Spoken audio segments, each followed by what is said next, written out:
പുലിപ്പല്ലിനെ കുറിച്ച് വനം വകുപ്പ് കൂലങ്കഷമായി അന്വേഷിക്കുന്നതുകൊണ്ട് വ്യക്തിപരമായി തോന്നിയ ഒരു കാര്യം കൂടി പറയാം. നമ്മൾ പല സ്ഥലങ്ങളിലും പോകുമ്പോൾ നാടോടി സംഘങ്ങളൊക്കെ ഈ പ്രത്യേകിച്ച് ശബരിമലയൊക്കെ പോകുന്ന സമയത്ത് അറിയാം പ്രേക്ഷകർക്ക്, അവിടെ ഇങ്ങനെ കുറേയധികം സാധനങ്ങൾ വിൽപ്പനയ്ക്ക് വേണ്ടി വെക്കും. അത് പുലിനഖമാണ്, പുലിപ്പല്ലാണ് എന്ന് പറഞ്ഞു പരസ്യമായി വിൽപ്പന എത്രയോ കാലങ്ങളായി നടക്കുന്നുണ്ട്. പക്ഷേ പലതും അത് ഒറിജിനലായിരിക്കത്തില്ല.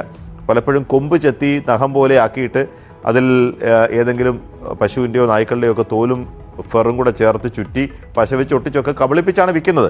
പക്ഷെ അത് ഒറിജിനൽ ആണെന്ന് കരുതി ഒരാൾ വാങ്ങി സ്വർണം കെട്ടി ഇട്ടാലോ, ഇനി ഒറിജിനൽ അല്ലെന്ന് കരുതിയിട്ടും ആണെന്ന് സങ്കല്പിച്ച് ഇട്ടാലോ, അതൊക്കെ സാധാരണ സംഭവിക്കാം.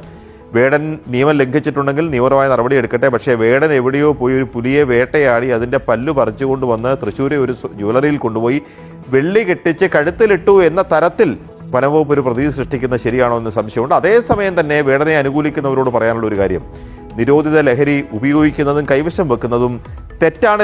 ലഹരിക്കെതിരെ ഒരു പോരാട്ടം നടക്കുമ്പോൾ അത് മറ്റെന്തെങ്കിലും സെൻറ്റിമെൻസിൻ്റെ പേരിൽ ന്യായീകരിക്കുന്നത് ശരിയുമല്ല. പക്ഷേ വനംവകുപ്പിൻ്റെ നടപടികളിൽ ഒരു തുല്യതയുടെ പ്രശ്നമുണ്ടോ, കടുത്ത പ്രതികാര നടപടിയിലേക്ക് ഒരു ഭാഗത്ത് പിടി മുറുകാതിരുന്നപ്പോൾ മറുഭാഗത്ത് പിടിമുറുക്കുന്നതാണോ എന്നൊക്കെയുള്ള സംശയമുണ്ട്.